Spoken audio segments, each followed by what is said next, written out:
So first of all, I would like to say a couple of words. The panel will be split on two parts. In the first part, panelists will present their vision.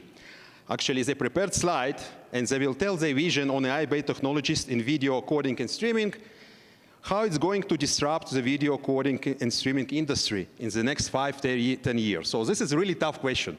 Okay, so they prepared slides, they did some homework, so this will be the first part. At the second part, we will start a discussion, and the discussion will be followed by a question asked by you.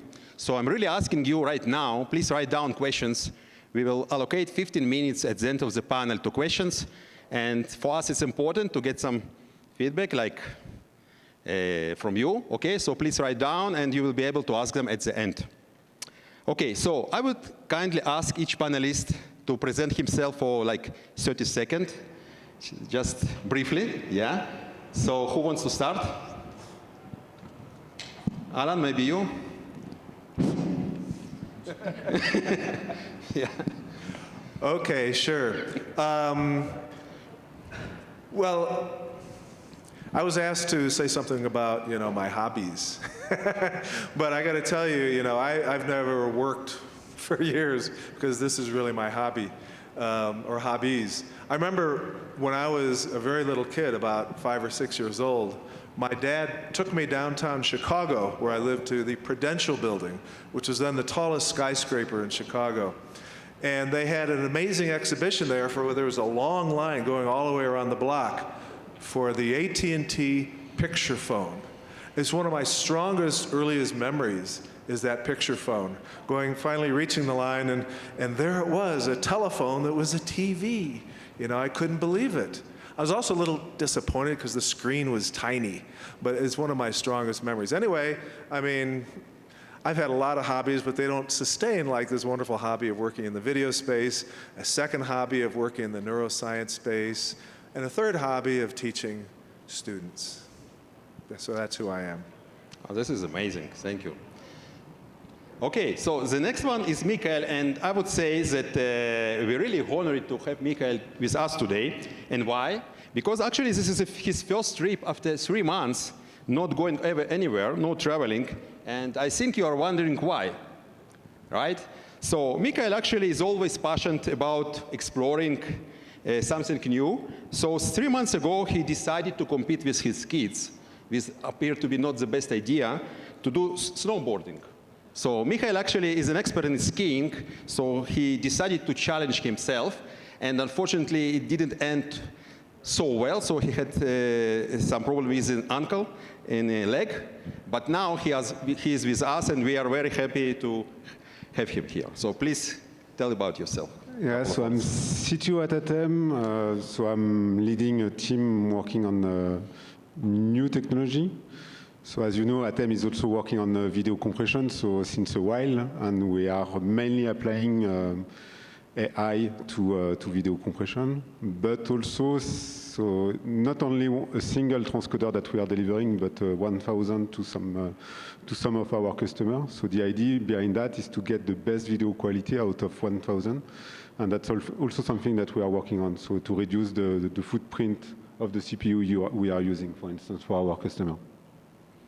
Okay, very nice. Okay, so Faisal, if you can say about yourself a couple of words. Working? Yeah. Good afternoon. Thank you all for coming. My name is Faisal Ishtiaq. I'm Director of Machine Learning at Comcast, where I have the pleasure of leading a group of very talented AI machine learning, computer vision, natural language processing experts who have been looking at video and applying machine learning to video for quite a few years. And happy to be here and share some insights. Great, excellent. Okay, Zoe, now it's you. Again, I have been mainly doing video codec since school up to now.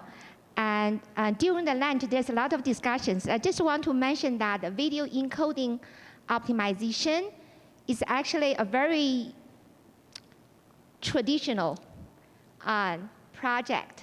And so our video neural team so far has not got any top VCs because they told us that you are not the first one who doing the video encoders. and with new technologies that we're going to discuss in this one. And it's always exciting things that there's new thing. I'm going to talk about two things. One is I still fully believe the Shannon theory. And even for the new end-to-end video codec, new schemes that we're going to talk about, it still fall perfectly into the Shannon theory. And on the other side, right now everybody talk about AI. And for us, I think this is exciting and challenging things, meaning that you have to be not only working hard, but always have to learn new stuff. Because we have to face all these new challenges, not only for us, but also for our next generations, like my older son, who is right now graduating from high school and attending the college. And by the way, everybody talk about hobby. I'm a runner. I hope that I can continue to run. And I ran 2017 Boston Marathon. My best in there was 3 hours and 39 minutes. This is amazing. This is amazing, really. I wanted also to run marathons a long time ago, but I'm not doing this, so maybe I will speak to you after the panel and you will teach me how to start doing that. I can talk about Okay.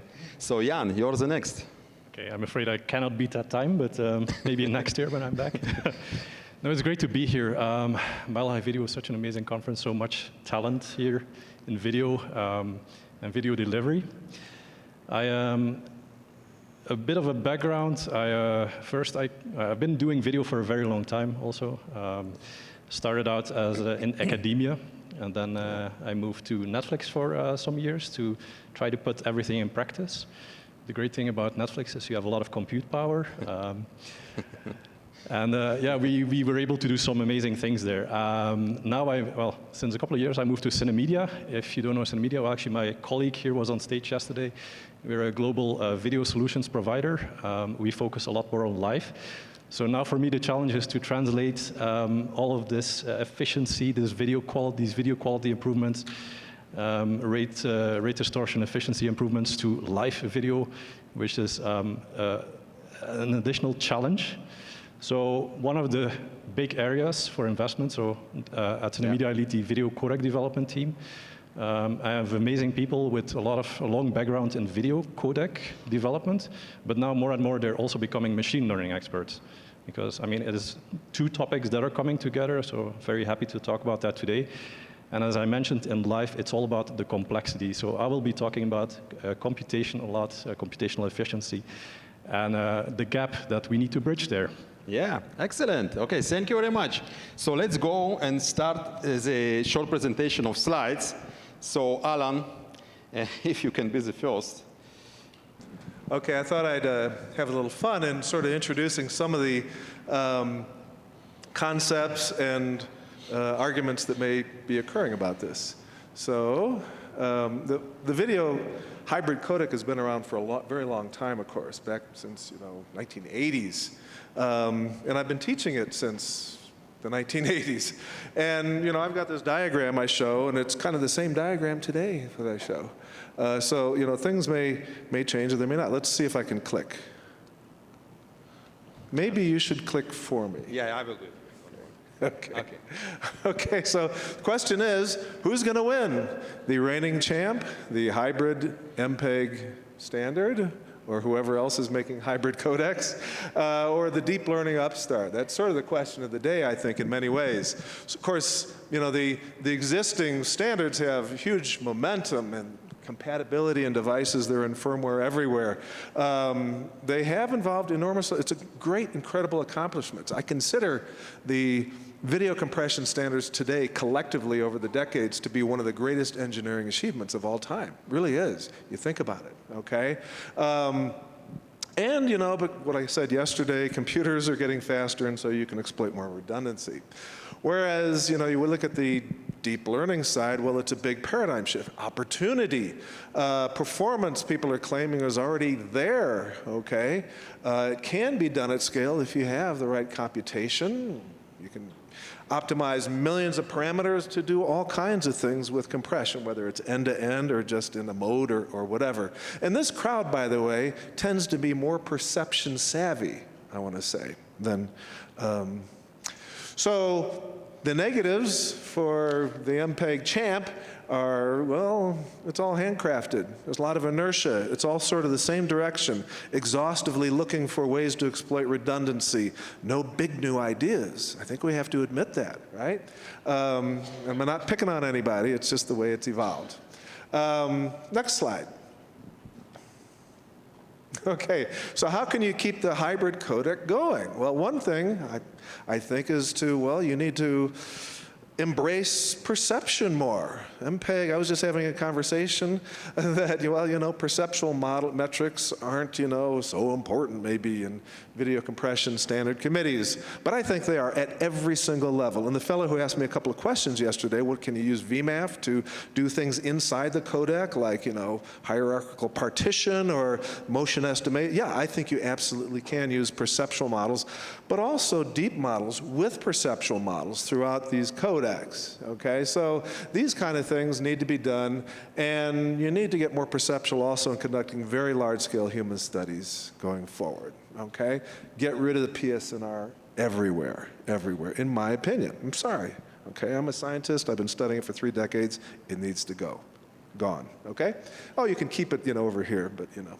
Okay, so maybe you specify the entire codec. Okay, you don't have to give the freedom to all the companies anymore. Try to make something that's the best. Next slide. How to beat the hybrid codec if you're the deep learning side. Well, you can machine learn any way you like, from end to end, or just the encoder alone, the decoder alone, all sorts of different things. I think some other things, well, you don't need to do motion estimation. We've shown it. I can give you a paper. It's not really needed, all this search for motion, this heavy overhead, that sort of thing. The brain doesn't do this. The brain achieves, the greatest visual computer right here, achieves immense visual compression. There's no search for motion vectors. There is an optical flow mechanism, but it's not used to achieve those efficient representations. No evidence of that, okay?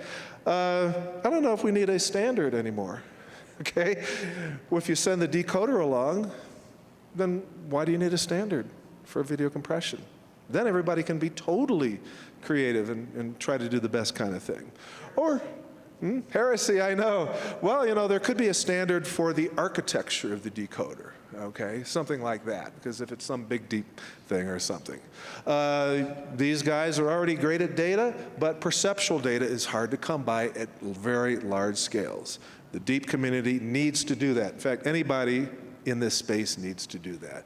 Stay perceptual. It gives you an edge over the old MPEG guys. And, well, take the lead on the emerging things. Big screens, faster frame rates, VR, and so on.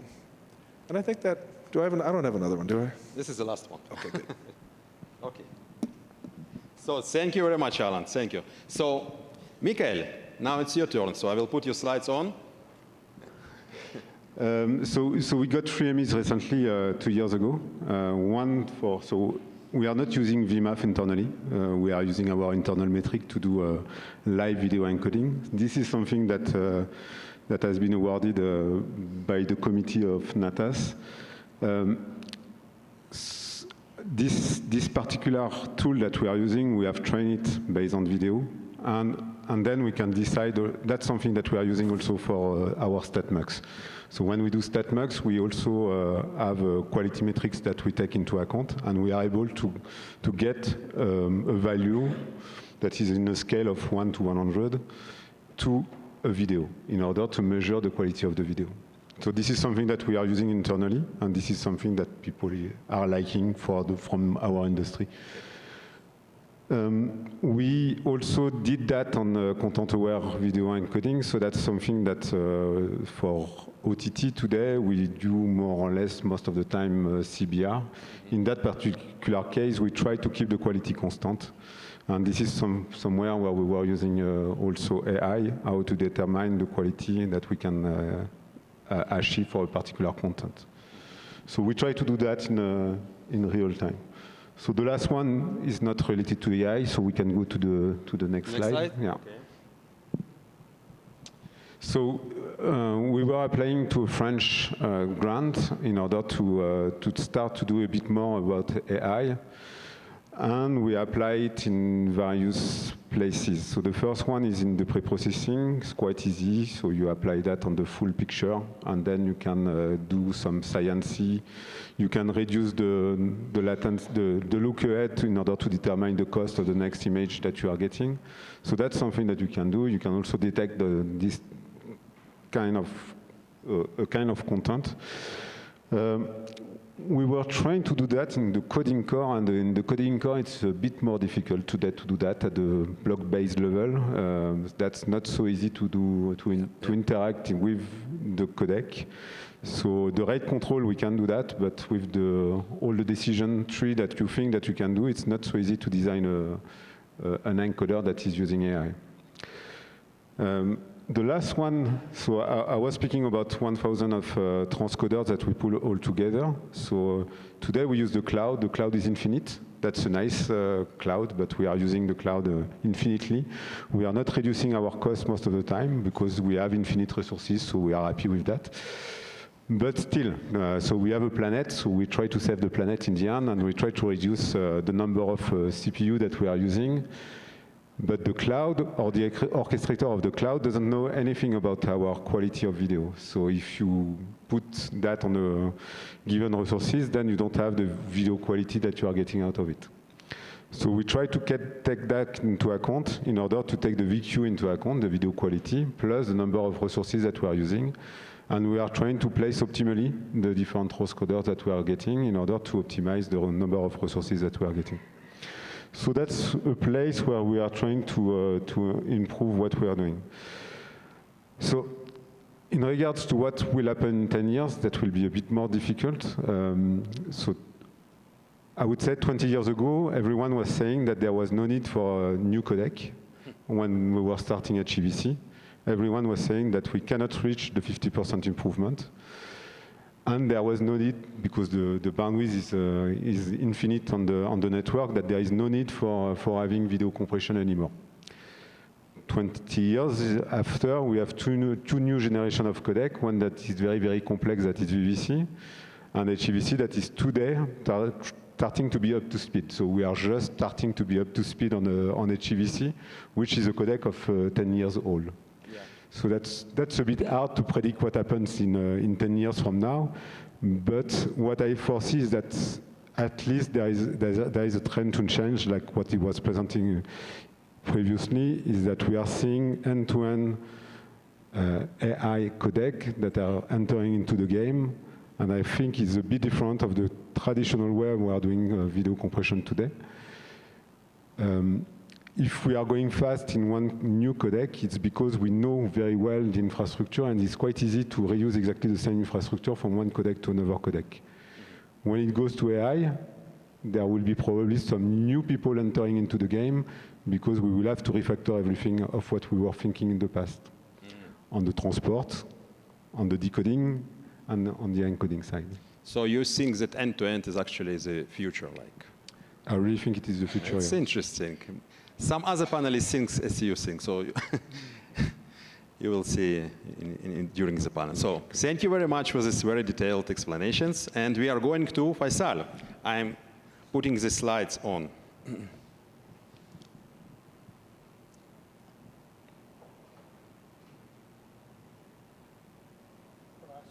Oh, the last one, yeah, sorry.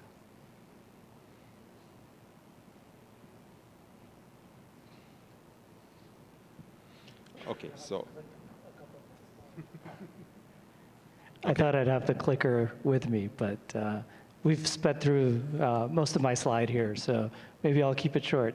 Well, I'm going to open it up a little bit in terms of AI and what does it enable for us when we look at content. And we look at content across the ecosystem, all the way from capture at the camera, all the way down to the end user experience. Well, if we look at AI, what it's providing to us is an unprecedented understanding of what's happening in the content, moment by moment, second by second.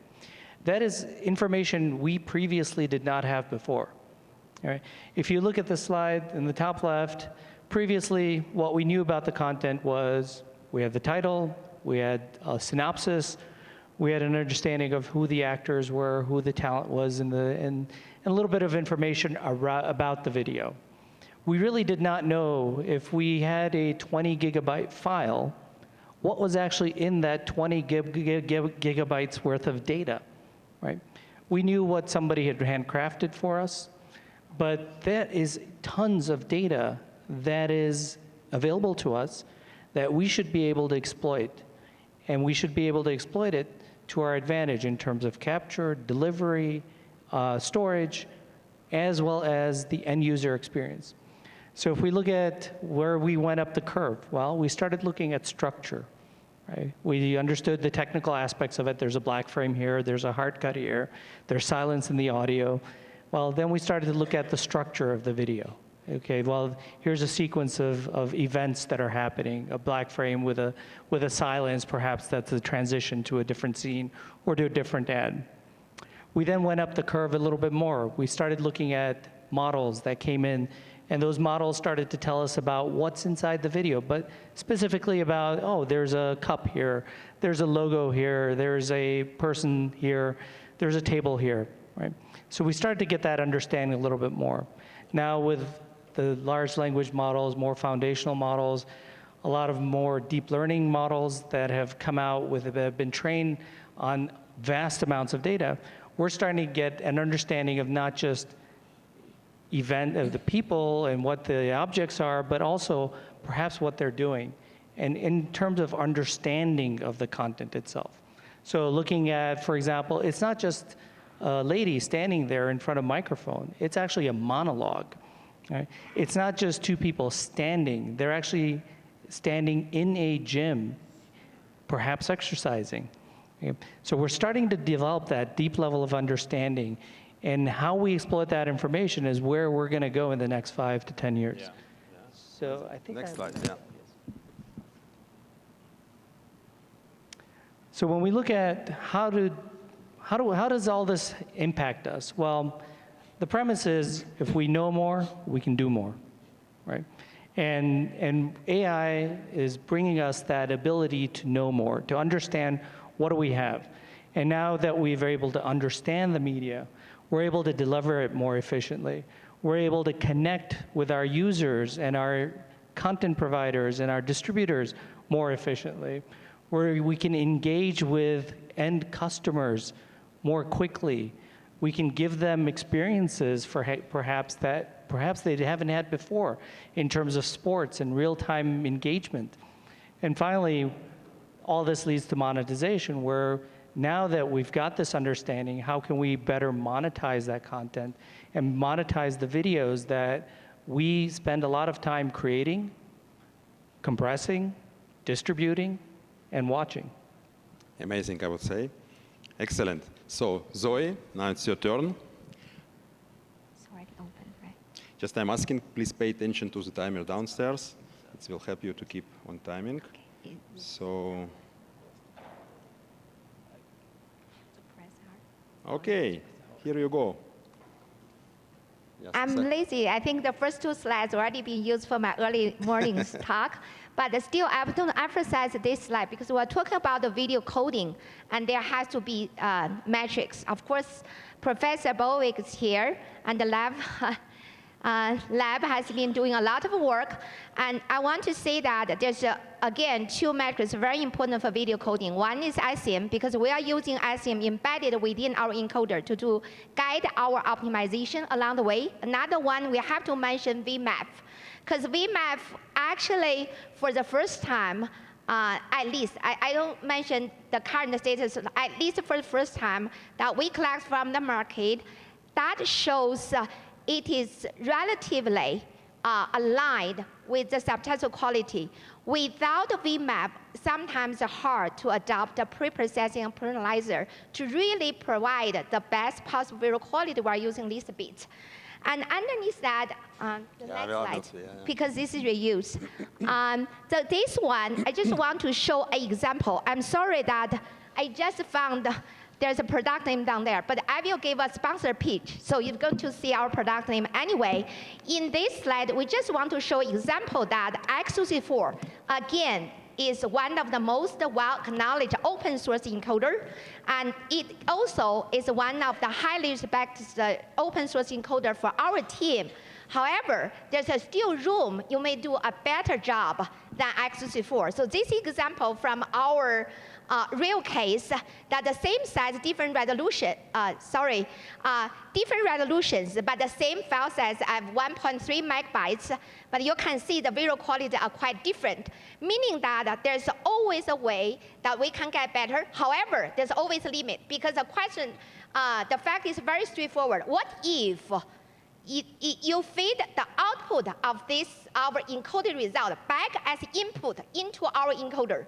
You cannot always reduce the size, otherwise it goes to 0. That's not possible. At least from Shannon theory, you have to have some information bits to represent such kind of information. Try to click now. Oh, it works. Okay, so here I think Mikhail also mentioned that what is the end-to-end neural radio coding that bring to us? Actually, I have to mention that I was really biased at the very beginning, because I really believe that if you want to get a good encoder, you have to be practical. So, but here I want to bring, look at that table. So this is from the recent paper published in November 2022, and this paper has comparing the end-to-end neural video coding against some other models. At least people say, hey, now we got a better result, even better than VVC. Is that a real case? I don't want to justify here. You can look at the paper, especially for the experiment result. What is the setup? When you compare to an encoder, you will always ask what the speed level, whether they use B frame, because they mentioned that they compare against a low delay mode, now the random access. What is the gap size? How many reference frames I can use? Can you do rate control? And then there's a lot of things you can ask. However, at least I think the results here showing this table, I'm impressed. So look at what is end-to-end video coding and neural video coding. To me, I think it's just ideally to look at AV1 because I'm relatively more familiar with the standard. It has more transforms. When we talk about 264, it's just a disco transform. Now we have disco sine transform. We have also flapped different ways. So when we do the transform coding, we just map the video into another space. Ideally, if you are given a video, you can map it to the ideal, the most ideal from the coding efficiency point of view, have a new space. Then you map to that space, and then you start to do this learning-based entropy coding. This should at least give you further potential to represent the original signal. This is what is the neural network about, because they use the neural network to finally map to another space. But you look at all this space, it's conditional coding. Conditional meaning that entropy coding is or Shannon theory is basically it all depends on the probabilities. The probability is how you achieve that, but you can always separate them into the conditional probability times the probability. So when you map into different spaces, this DCT, DST, now using the neural network to map to another adaptive way, the new space level, you're actually doing a condition down there. Based on that condition, based on that adaptive scenario, you start to do the entropy coding. So this is still falling into the Shannon theory. However, it just provides a completely new way as opposed to transform plus like block-based motion transmission. And what my point of view is, I'm not sure, because then asked, can you do a future cast for 5 to 10 years? I would say I don't even can predict what's going to happen in 1 to 2 years. But we got a lot of questions from our investors saying, hey, If you don't know that, you cannot answer. What if in a year, it's just like a ChatGPT that is really jeopardize what the search engine of Google is doing, and then you suddenly run out of business because what you have been doing is completely out of like the way. So what I want to say is first, mathematical is still the foundation. I believe in math. That's the way, at least in this physical core, maybe another universe. And on the other way, we are trying to pursue how to use our algorithms to represent, to pursue the approach to really based on that foundation, but find a systematic way, a durable way to achieve that goal. So this is something we're all pursuing together, and This is very interesting. So I really like your deep, detailed explanation, and I like your passion. Excellent. Okay, so Jan, you're next.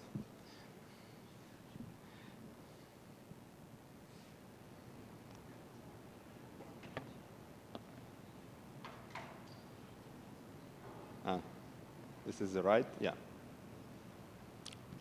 Yeah, that seems right. Yeah. Thanks, Dan. Yeah, that was indeed a very passionate explanation. I loved it. There's a lot to say about learned image and video compression. But first, I'll dive a bit into where we see AI being present. Well, and that's basically everywhere. So I mentioned we're an end-to-end provider of video. One of the benefits, well, first of being in that position is that, well, first of all, we can embed AI in all the different parts of the chain. So that's ranging from primary distribution to processing in the middle, encoding, packaging, delivery over our CDN networks, all the way to the end customer. So there's a lot of opportunities there. I put a few at the top. We're investing quite a bit in, well, in many of them. Quality metrics, that's been mentioned before. Tomorrow in my talk, I'll go a bit deeper also in maybe a suggestion of how we can use VMAF inside the encoding. Pre and post processing, we've seen interesting presentations also today about super resolution. We've also seen, of course, the impact of the, well, there we go again, the complexity. In general, obviously, AI-based coding tools, which goes, well, first of all, AI-based coding, which can mean something very different, can mean learned image or video compression, as Zoe was just explaining. It's actually a very interesting topic. I remember at the Picture Coding Symposium 2018, we saw some very promising results. We've seen progress every year. 5 years ago, maybe we would have said that yeah, right now we would have a standard or something, or practical implementations of it, but I fear we're still a couple of orders of magnitude away from that. But what does make sense, obviously, is the AI-based coding tools and optimizations around it. Implementing it in well-established, well-researched standards with decades of investment from all the people in the room and many more, it has paid off. So replacing that by trained data is not that easy. Professor Bovic also referred to that yesterday. AI will definitely help us in search space exploration. If you look at VVC, for example, it's gigantic. The possibilities that you have there, the degrees of freedom. I like to refer sometimes to, like, if you take one individual 4K frame and you look at the VVC partitioning MTT options, there are more ways to partition that single frame than there are atoms in the universe.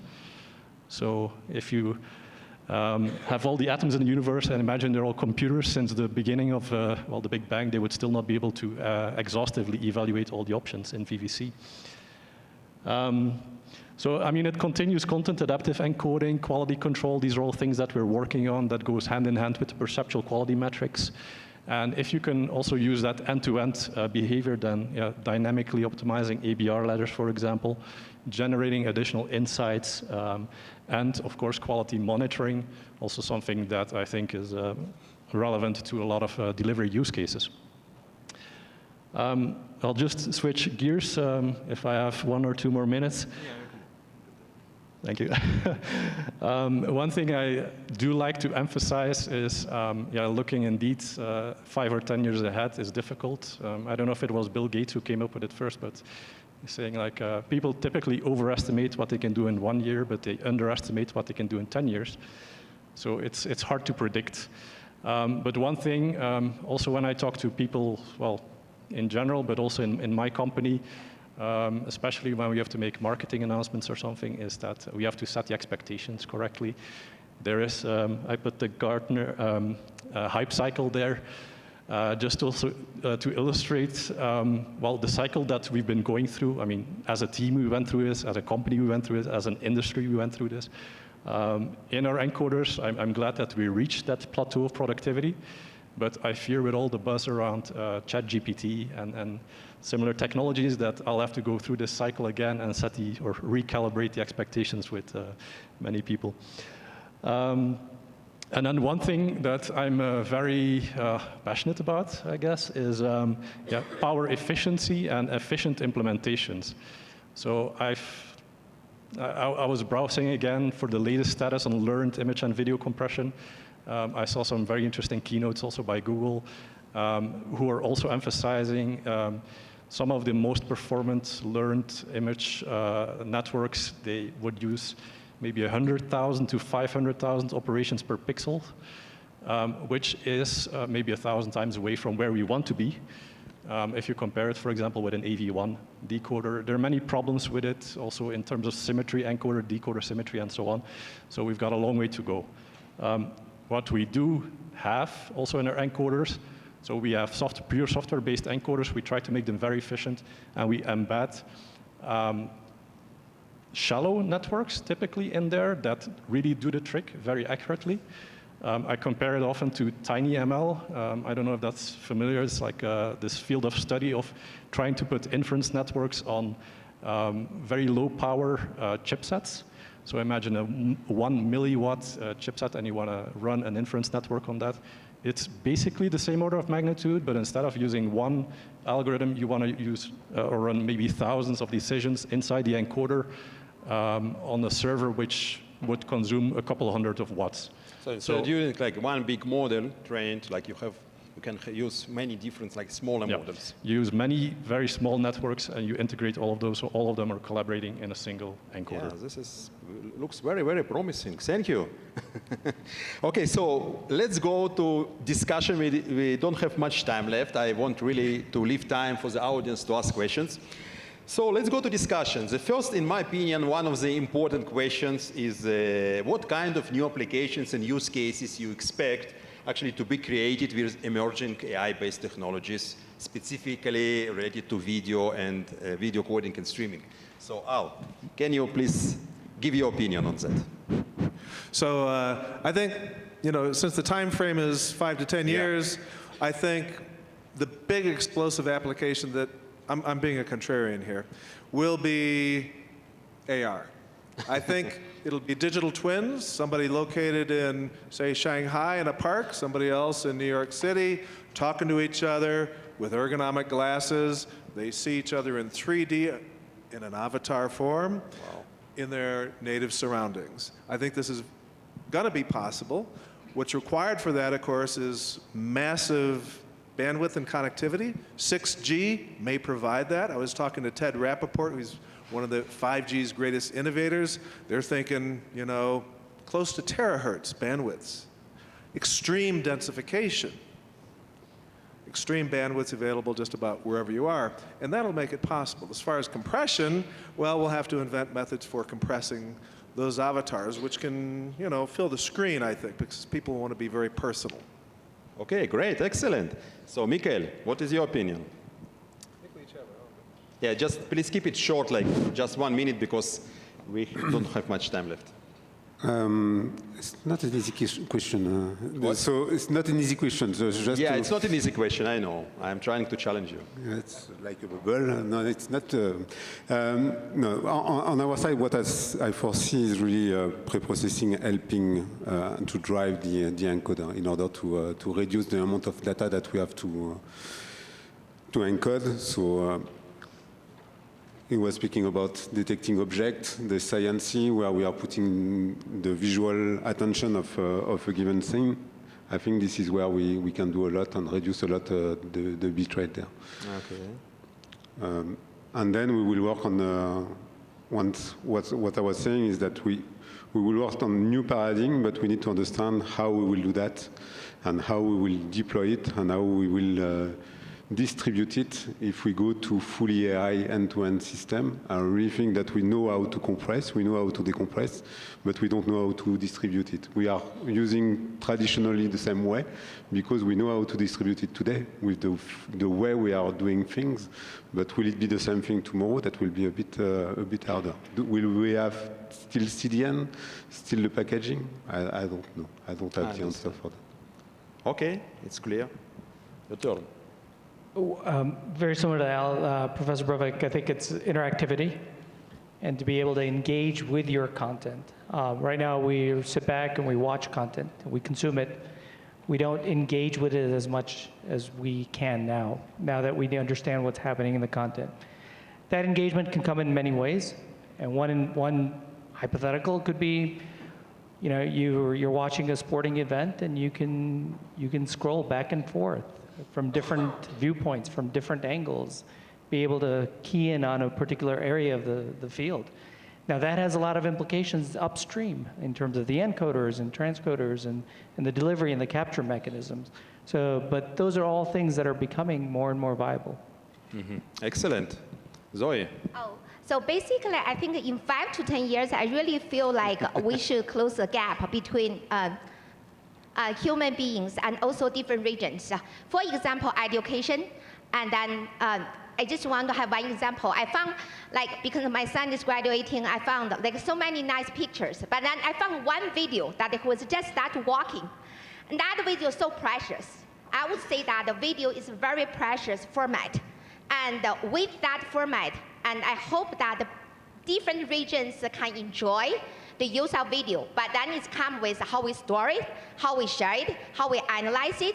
On the other side, I think even for some medicals, when I trying to search for some of my friends, I know there's some other rate that I was trying to look for the website, even for the GPT, because so many terminologies, I have no sense. However, if just show video to them with the example of these special terminologies with a lot of that format, that'd be great and directly makes sense. So video, I would say, is a very precious format that I would like to see that a lot of people can enjoy it.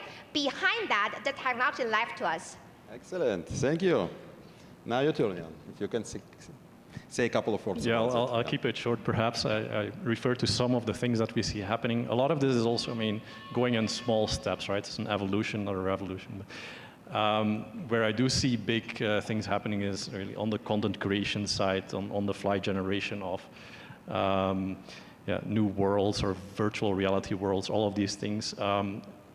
Doing all of that work on the creative side is also going to be helped a lot by AI technology. So it's not really on the delivery side that I'm working on here, but I do feel like a lot of productivity gains are going to happen, and that's one example of it. Excellent. Okay, the next question is actually the one that I really like, because this is part of the discussions that we have in standardization meetings about the perceptual quality metrics. Like, we are going possibly to switch to neural network-based codec in several years. Yeah, nobody can say in how many years, but it will happen, I think, in my opinion, at some point. And the question is, are the current perceptual quality metric good enough? Do we need a new metric, specifically developed for AI-generated video content? Okay? So, Alan.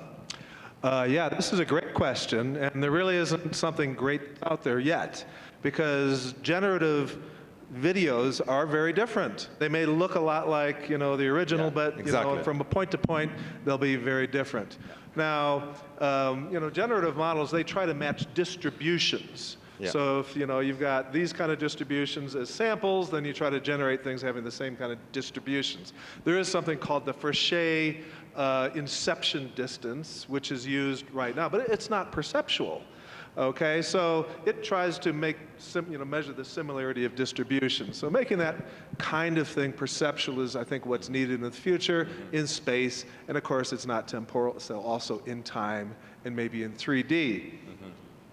Yeah, this is really important, because this is what I think many are missing, because there are also some activities related to JPEG AI, and the same issues are raised there. So for images, for videos, like how we can really evaluate it, like something that is really generated by AI or processed by AI or processed by using neural network, et cetera, et cetera.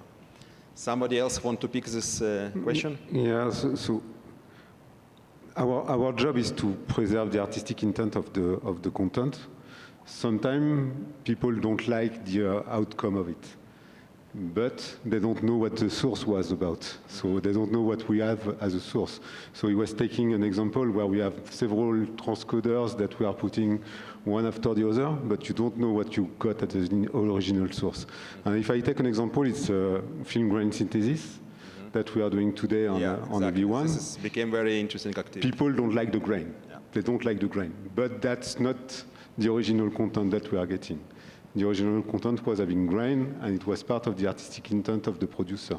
And we need to preserve it. So we need to, I don't know if the image from Zoe was exactly the image that we were getting at the origin. So our job is to keep the artistic intent from the content producer, not from the one that are looking into the video in here. Yeah, so I would also like to emphasize that film grain activity became quite popular recently, and in my opinion, it's because people would like to see content to be like more natural. Like, because if you have some AI-generated content, it looks not so natural, and people are really going to be miss like the natural content. And this is the reason, in my opinion, why film grain became quite popular recently. Anybody else wants to pick this question about the quality metrics? Maybe you? I think the essence of AI was, when you look at the foundations of where AI came from, it was to model the rods and cones inside of the eye. That's the essence of the sort of the model thread around, the modern thread around AI. I think what we need to do is to look at it from that perspective as well, is how is the human brain actually interpreting the charges that are hitting the rods and cones today. Right now, all of our models really look at things that are similar, but they're not really exact on that part. And so to have something that models very closely what the human brain is actually perceiving, that I think will start to open up new areas. Great.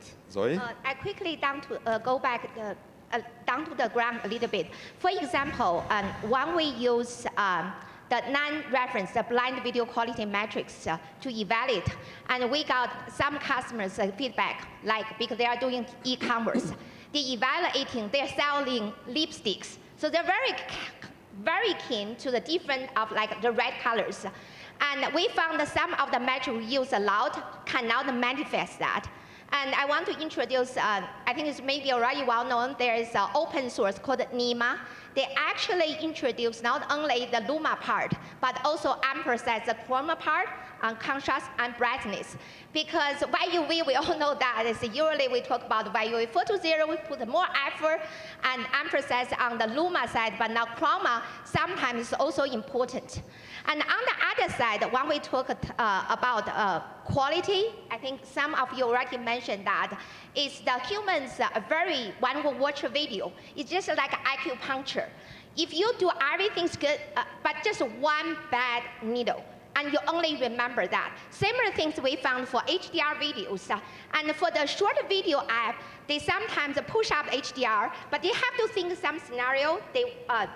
Users may watch the video under light, maybe in the middle of the night or on the morning, they just turn on. And at that side, when the HDR video turn on, it's very bright. It's actually hurt the human eyes. And our users find that even shorter the watching time. It's very critical to them because they are actually business evaluating by that. What I meant is, in that circumstances, sometimes the app of our customers turn off the HDR, no HDR under that circumstances. What I meant is the video is very interesting. Always keep in mind of the temporal domain. So the quality cannot just measure by the average of every two-dimensional quality metrics, and how to measure the third dimension is important. Thank you. Great. Jan, you want to pick it? Or I can give you another question. I know you have more questions, so I'll give you the option to go next one. Yeah, so one of the things maybe it's most suit your company business. So how will AI actually based video coding and streaming impact the production and distribution of live events such as sport games, concerts? What do you think? Yeah, it goes a bit back to that previous slide also. I think there's a lot of automated, I think we heard it before also, a lot of automated interpretation. A lot of things, tasks that might be manual now or semi-manual, they could be handled by AI algorithms. So it's part of that increasing the productivity. I'm sure that this is one area where we're going to see massive productivity gains. Maybe not everyone who's doing that by hand would like it, but I'm sure that AI algorithms can handle a lot of that.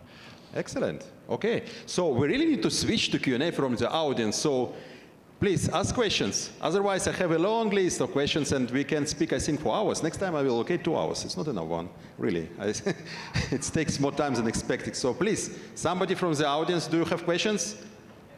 Okay. So if you can pick a microphone from the back, I think they have a one from you. Or I will give you one in just a second. You can pick this one. Okay, so you are responsible for this. Yes. So my question is, AI is infiltrating this space rapidly, and that leads to the issue of data, right? In AI, data is king.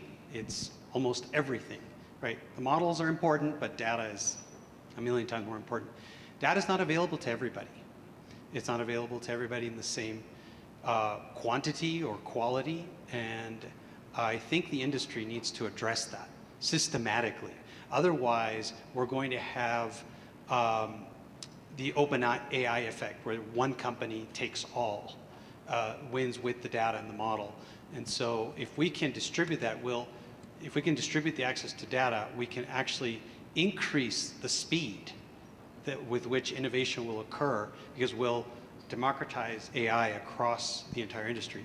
So I'd like to get your opinion from the panel, whoever would like to take it, on this issue. Okay, so who can pick this question? We cannot pick, not everybody, because we don't have time for everyone, so just 2 panelists. 2 words. I agree. I will say that for 20 years, we've been generating perceptual quality databases in every type of video and picture you can imagine, 2D, 3D streaming, everything, VR and everything. Every database we create, we instantly put online, make available to everybody, no matter how big it is. And we could sell that stuff. I can say something else as well. The video itself, or the encoder itself, has been trained on a very small number of sequences. So somehow we are just using the... It's 10 sequences that we are using all the time to train the video encoder and to reduce the bit rate for a period of 3 years. So we are just running that on 10 video streams and getting out of that the performance of the video encoder. And we are not testing on many streams in here. Somehow a kind of video transcoder is a kind of black box in the end. Okay, so more questions. Yeah, please. I think the microphone there is working. So behind you just, yeah. Yeah. Switch it on, yeah. So long tail is a problem in object detection in AI world, right? And if you make an end-to-end pipeline using the AI world, right, it might possible in the video there are artifacts which got lost, right? So what do you think, how you tackle the problem? Because that's a fundamental problem of AI today. You have to train on the data, and data doesn't have artifact, you lose it, right? How you look on this problem? So who want to pick this question? Can you repeat it? I think not many. Yeah, can you repeat it again? Yeah. If you could, please. Sorry. Okay. My question is... The microphone just behind you. So my question is, when you do a deep learning, your data is a king, and data make the transcoding or encoding possible, right? Now, if the data doesn't have some artifact, it might give you very dirty output after transcoding. So the same problem, if you look on object detection, your long tailing problem exists. If in the encoding space, these things comes out, right, you might lose the right artifacts which you want to have in the video. So how do you look on this problem to solve? Because it's not been solved in the object detection, which is going from last 10 years today. Yeah, so I think it's a very valid sort of concern. is that your data needs to be representative of what it is that you're going to do with it, right? And so in the AI space, the whole notion of having the right data, making sure that it's not skewed, making sure that it's not biased, making sure that it's explainable, for example. These are things that every company that's doing AI has to contend with. And in terms of the data sets, yes, indeed, your data set, if you're looking for something completely new, AI probably won't find it, because if it hasn't seen it, it's like a human brain. If you've never seen an alien before, how do you know it's an alien? Yeah, I think I want to just quickly add to that, because previously when I was back in Google, we're doing the encoder stuff, and then the YouTube has the thing that they want to identify some certain event, because there's a long video, 3 hours, nobody watched that. They want to highlight some of the event, but the video has been encoded too lousy, because nobody watching it. So they use relatively not so good. That's a problem, because all the networks were trained with the perfect data. Same thing is when we catch a self-driving car company, they actually uploaded the video into the cloud. We said, can you use our compression to do that? They said, no, because all the models down there has been trained for the perfect data, not with artifacts. What I meant is then they come at least one question. What is the purpose of a video encoder? The purpose now have two, at least in this classification scheme, whether it's for human eyes or for machine analysis. If the target is for machine analysis, then you may optimize your encoder for different ways. Excellent answer. You want to ask first too? Maybe I wanted to add one more thing. It touches upon the previous question also. I mean, data, or knowledge is power. Same for data. We've seen how data can be used by major companies, of course, in good ways and maybe not so good ways. So that's the same for here. But what I'm happy about to see, and also we've seen examples of that here at the conference, is that data sets are being shared. I look forward to working on this, collaboratively across the industry. I'm glad to see that major companies are investing in these data sets so we can all move forward together. So, great. Sounds great. Okay, so this would be the last question because the time is over. Okay, yeah. Yeah, very related to that. I just came across that. As we always had the problem in the content that we use to develop compression that it's really hard to get the real content. I guess a lot of people here working with studios, and the licensing and content is very tricky, and then a lot of times lawyers get involved, and then it gets tedious. So that would be my question. How do you see, or what's your take on content that is under certain licensing that makes it hard to use to train compression models? So we already have that in the traditional compression domain, but in AI, where you need more data, that gets more prominent, that problem, I guess. Two quick answers. So if it's high quality cinematic content, what I do is I buy cinematic cameras and I have my students take classes in cinematography and go out and collect their own videos. That way we don't have to pay anybody or argue about things, okay?